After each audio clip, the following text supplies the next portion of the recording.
Welcome to part 5, the final part of the professional presentation. And as you see it on the actual screen, I haven't gone and made any errors. It's the professional presentation, and this is the professional presentation. Really, through all the parts that I've gone through, part 1 through to part 4, really gives you all of these foundational elements that is so key to when you're doing a presentation. As I've said in the past sessions, it's not about just walking into a property and just doing a presentation. There's a lot of prep and planning that comes in prior to that. And that's what part 1 to 4 is all about. Part 5 is now starting to take you into that presentation. But I've got a couple of more little tips and tricks that I'm going to be sharing with you in this particular session. So this is actually quite an important session because I'm going to get you to start thinking a little bit deeper when you start working with your particular clients. Right now, to start with all my sessions, I always start out with this particular acronym, the PCC. What does it stand for? Well, P is for participation, quite straightforward and simple. When you participate, you're focused. So don't get sidetracked by your phone or any social media or emails. Close all those programs and just focus on that. That is your participation. You see, just by participating, you're going to actually pick up a lot of golden nuggets as we go through this particular session. The C, the first C is curiosity. You know, you don't know what you don't know. So ask those questions. It is so important to make sure that you get your questions asked because that will help you to step you forward into your career. And the last one is commitment. Nothing happens without your commitment. Nothing happens without your action. Nobody's going to do it for you. So make sure that you participate, you have that curiosity, and get that commitment to start to move forward. Now, this presentation, there are 2 tools that we use.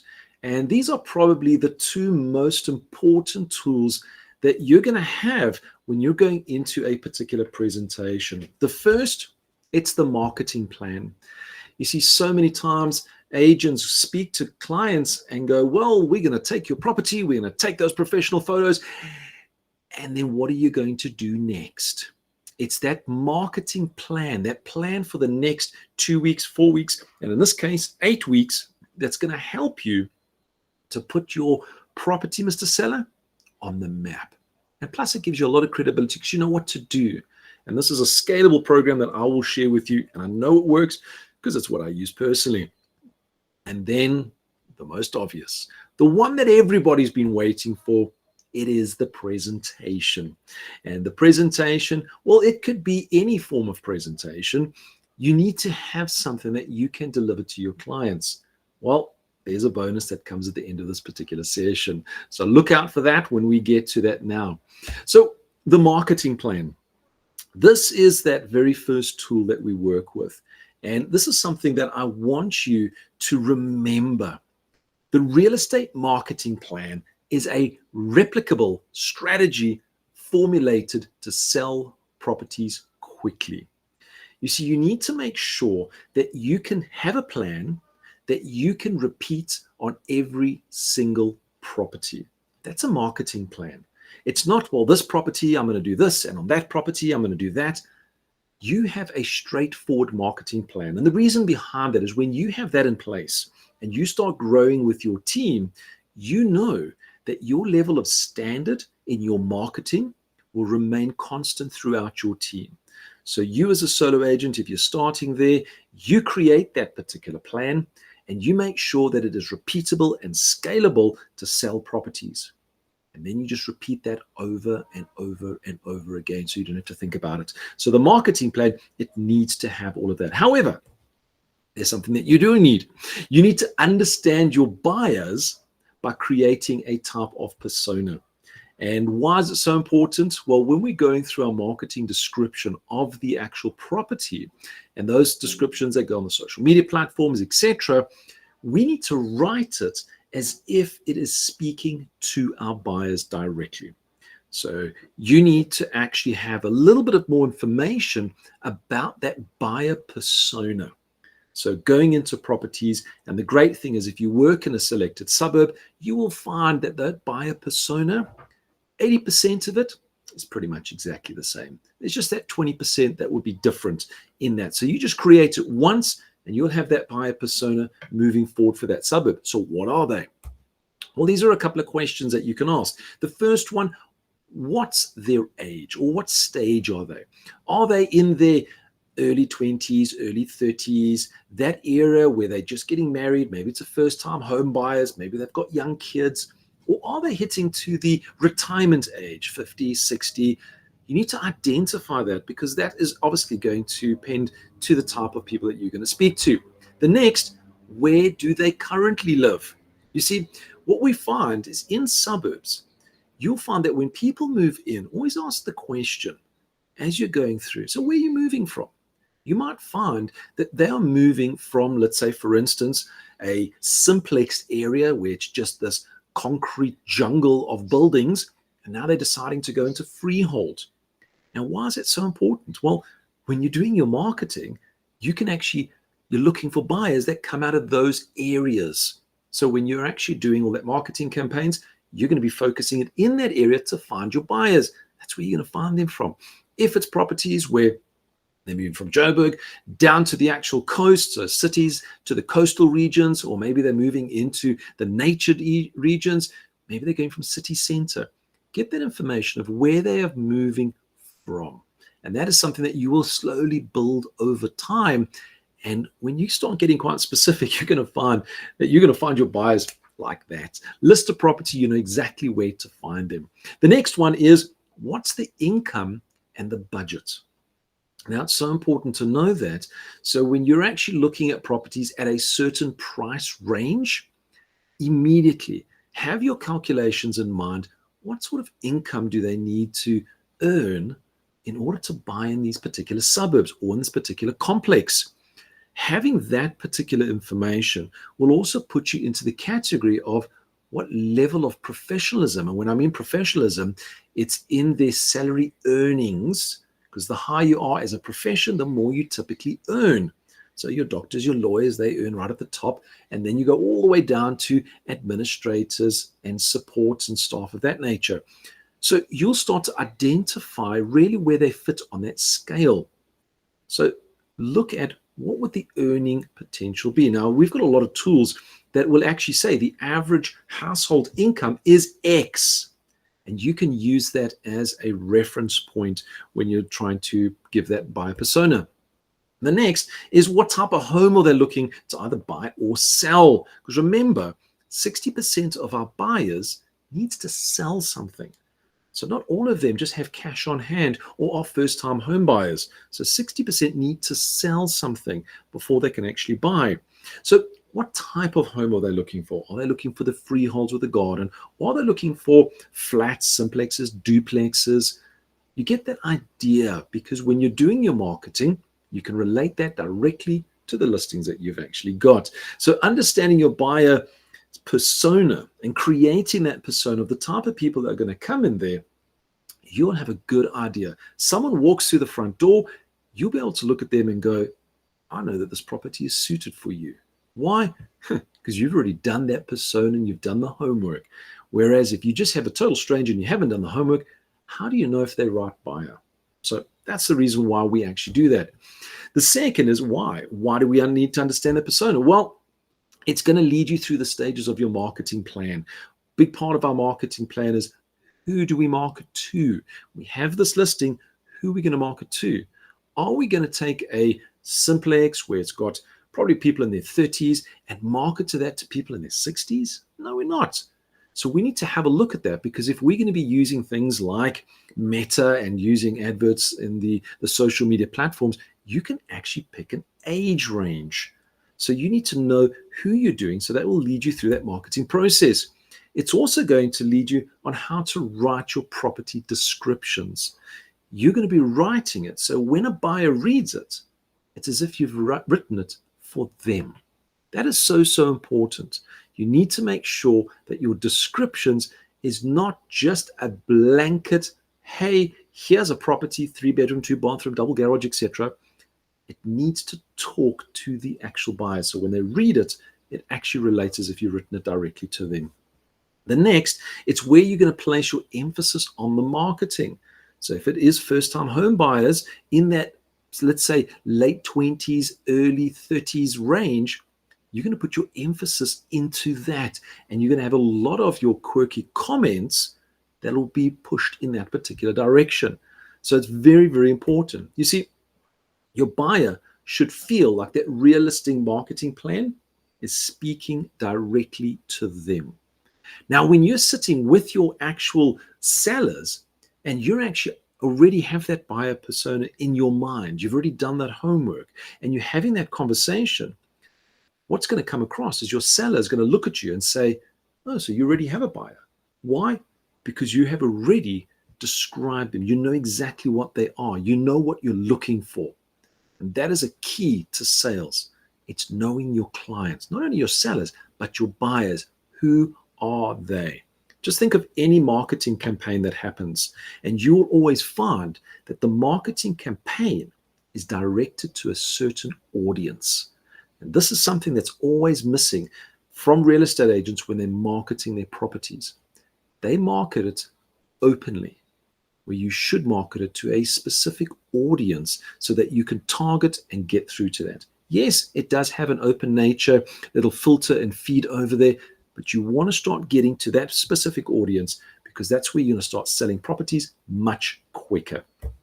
So part of all of that is now that you've got your audience, you know how to get that scripting and how you're going to market through. You've got to have those jaw-dropping listing photos. And that's why I did session 4 all about the actual, session 3 all about the actual photos. You see, photos can often make the difference to as whether someone clicks on your listing or not. And it's the potential buyer's first impression of the home. Now, I've always said the very first picture that you present of that property must be the best picture. Even if it is a picture that you've got to have it with a drone photo or have it with a wide angle lens further from the property, it's got to be the money shot. That's got to be that first image. That will get them to click on that particular internet link to view the property. Then the next 3 photos needs to be your next best. Because if it's just a repeat of the first, you're going to get bored.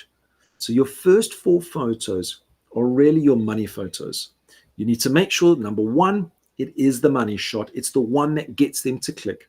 The next 3 really starts to entice them in the actual property, showing the kitchen, maybe the main bedroom, maybe the entertainment area, maybe it's the actual lounge size, something of that nature. But you need to make sure that that first few photos are the most important. Thereafter, if you're an agent that likes to do the flow from the front door and going through, then flow it from there. But make sure that your first 4 photos are the money shots. They're the ones that's going to get the people to send you a message, pick up their phone and call you to say, hey, I want to view their property. So make sure that those first shot, those are the jaw-dropping photos that you actually require. Now, you also need to have something else, which is these amazing brochures. And something with amazing brochures is they shouldn't be complicated or expensive. That's an absolute key. They must be amazing. They must stand out. A lot of people say, oh, we don't need the brochure, Stuart. Actually, you can use them to actually replicate that you are a professional. You're at the highest level, you stand out. If it's a double-sided brochure, one side, full size, just on that property. And on the back, maybe 2 or 3 other properties or additional services that you offer, so that it actually becomes almost a brochure stroke catalog that you can actually share out with your clients. Because you never know, that might not be the property that they want, but the ones that they have on the reverse might be the ones that they want. So make sure that you've got these amazing brochures when you're going out with clients to hand out, or when you've got show days, open hours, you have these particular brochures available. It really does make an impact for your actual clients. And then it comes down to, now you've got these amazing pictures. You've actually know and identify your particular buyers. You've got these brochures which has got all the information. In fact, the brochure is just the offline version of your digital version. So you've got all of that. And now your buyers, they just want to know a little bit more. Now, the basic facts of 3 bedrooms, 2 bathrooms, these are the little icons. That's probably part of their search criteria. But this is where we've got to write that description that's talking to them. Now, there's a format that I'm going to share with you. I've shared it very briefly in a previous session. But this particular format is what we refer to as the AIDA format. AIDA. What does it stand for? It stands for A, for attention. So you need to grab their attention with an opening phrase. So important. So when they look at it, it really jumps out at them and says, hey, I need to read more on that. Catches their attention and they want to go through. That is typically a single sentence, something that really wants them to read further. You'll then step into the interest, which is the I. And this is going to generate those interests by those interesting facts of the property. Now, interesting facts of the property could be it has a sunken lounge. Maybe it's got that ensuite with a built-in jacuzzi. These are the features of the property that are interesting, that's talked about. The kitchen that is open plan with the granite surfaces or the Caesar stone tops with a built-in sink and the eye-level oven, the gas hob. This is where the interest comes through. Because ultimately, once they've got their attention and they start looking at the interest in essence is what they're looking for as far as the features, the physical, what you can see with your eyes. So that's the way to look at it when you're walking through a property and something goes, wow, that looks great. That is interest. And that's what you put in. Tangible items that you can actually put into your description. And that's normally between 2 to 3 sentences. Not too long, but you can go a little bit longer in that if you want to, but don't give too many because then it can overload them. And also bearing in mind, it's also associated to those first 4 pictures. So just as a quick little tip, remember you got the first picture, which is that money shot, that jaw dropping, and then the next 3. Remember I said 3 sentences? Well, this is what I use as a little tip. I take each one of those pictures. I know that they are jaw-dropping pictures that's going to be in flow. I look at each one of them and I say, what of that picture really stands out? If it's in the kitchen, I will talk about the kitchen. If it's a lounge, I'll talk about lounge and so forth. So that's just to give you a little bit of insight. Look at those pictures. So it's in their mind. They're reading it. And it actually starts to hit a bit of a psychological connection between the two. So now we go on to the little blue section, the D for desire. And this makes them visualize and desire what you're selling. The desire is the emotion that's associated to selling this particular property. How do we get that emotion? Well, it's very difficult for us as agents to create this desire and this emotion. So how do we get it? Well, it's quite straightforward and simple. You ask your sellers. You ask them, what got you to love your home? And get them to talk about it. Is it the evening sitting in the garden, watching the birds, or overlooking the ocean? Is it sitting at the bar counter and actually just enjoying the time with the friends, with whatever sport is on the television? You see, the desire is that emotion. When you read it, it puts a smile on your face. It actually makes you feel warm and fuzzy. And in essence, it's the desire that's going to overpower any features that are missing in a property. So for instance, if it doesn't have an ensuite bathroom, the desire is what will overpower that. You see, your buyers will want the desired of the property. And those interests will actually just bring them closer. So you've now got the attention to get them into it. You've got the interest, which I shared with you. Just look at those next 3 pictures. It's those features that you can talk about. And then you've got that desire, which is an emotional connection to that particular property that will make them want to live there and experience that for the rest of their life. And then we close off with the final one, the A for action. And this is a sales. Remember, ladies and gentlemen, this is a sales description. So you've got to have some form of action. There's got to be a call to action at the end. And it could be something straightforward: book an appointment with me, or set up a time, give me a call, something of that nation. There must be a call to action that ends it off. This particular method, the AIDA method, is a sales method. And if you go and look at any marketing that's done, they use the AIDA method. They will actually talk about some attention grabber, something flashy. They'll talk about the features. Then they're suddenly going how it gives you this moment of life-changing experience. And then give us a call so that you can experience it. This is this flow that we actually go through. So this AIDA method is the way to create the perfect description. And just to add on to this, use the AIDA method when you're using ChatGPT to create your property descriptions, and it will actually formulate that.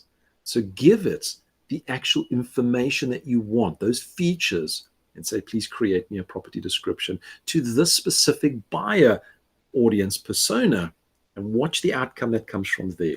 It's going to be a copy and paste with a few little tweaks, but you're going to get yourself an extremely powerful property description that your sellers, your buyers are going to say, wow, that is absolutely amazing. So the AIDA method is the way that we use to actually get those property descriptions. Then this is obviously straight out. You've done all of that, and this is just part of it, is feature your listing on a website. So feature the new listing on your website will give your followers the opportunity to be informed of your latest inventory, and those searching the ability to find you. So whatever platforms that you're using, give it the opportunity where you can feature it so it really stands out. If it's on one of the portals, yes, it's a paid feature, so you got to pay for that feature, but definitely do that so that it stands out amongst everybody else. The next is showcase it on social media. Make sure that you're using the likes of Instagram and Facebook, if those are the two social media platforms you're using. As an agent, you can help you with the real estate lead generation for your listings. So make sure that not only it's on your website, but it's also going through onto all the social media platforms. Now, just remember this. When you post something on any of the social media platforms, you see it today and it's gone tomorrow. That's a typical thing. So make sure that when you're posting, you post it almost every single day, but not the same post. Change it up a bit. So here's a little tip when you're posting onto social medias. 5 days of the week, pick 5 rooms of the house.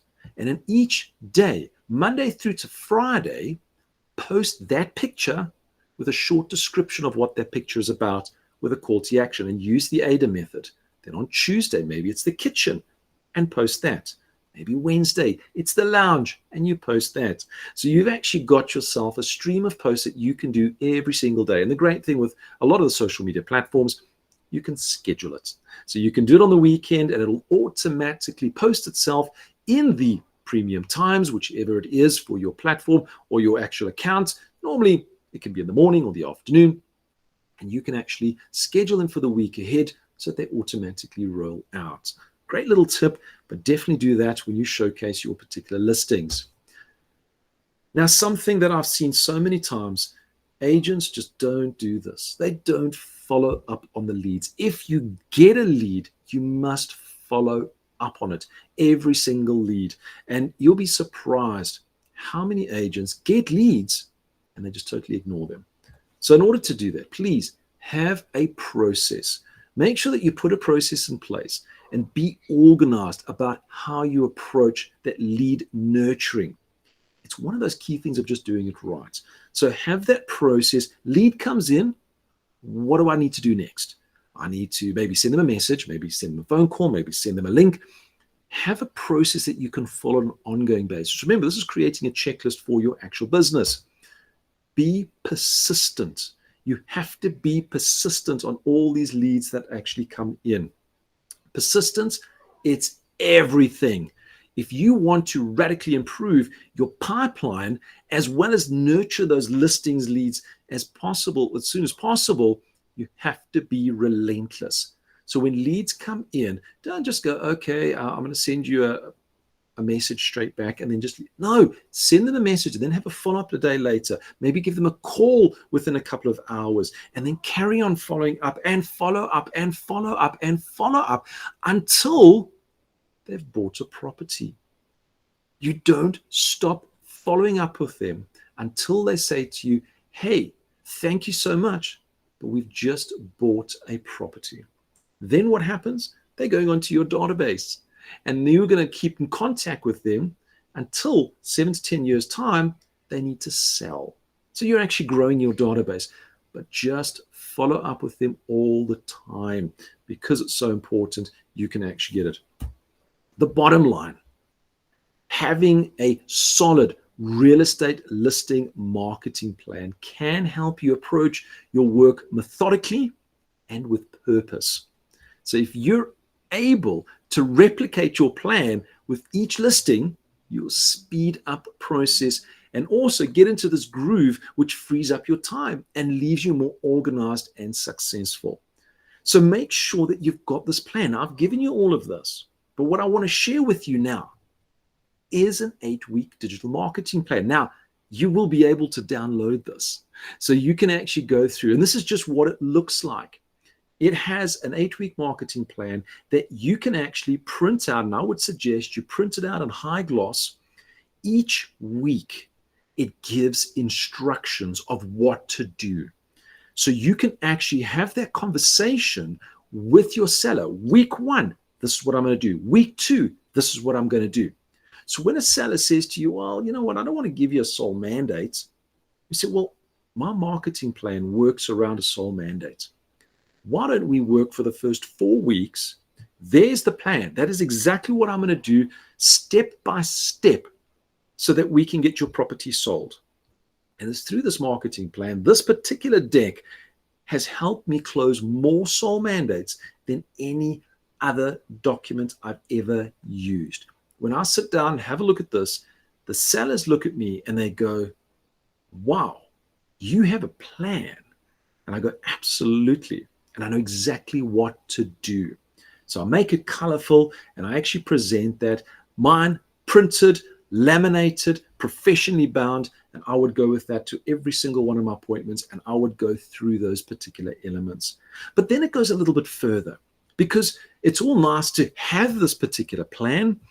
Plan needs action, but more importantly, action needs accountability. So there are supporting documents that I'd also created amongst this. So one is a 125-point checklist.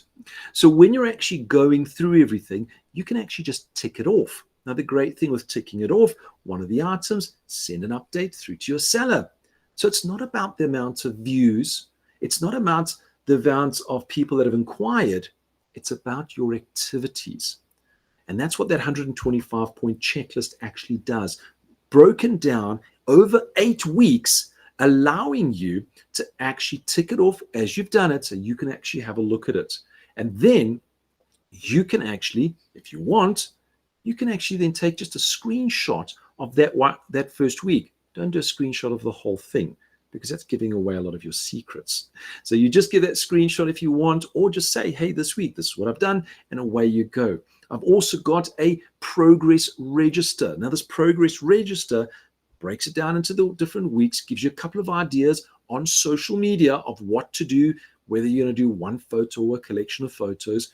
Also, if you're going to boost or put money on promote those, how much did you spend? It also tracks the results. So you can see how many inquiries, how many leads, how many people have actually read it. What is that impression rate?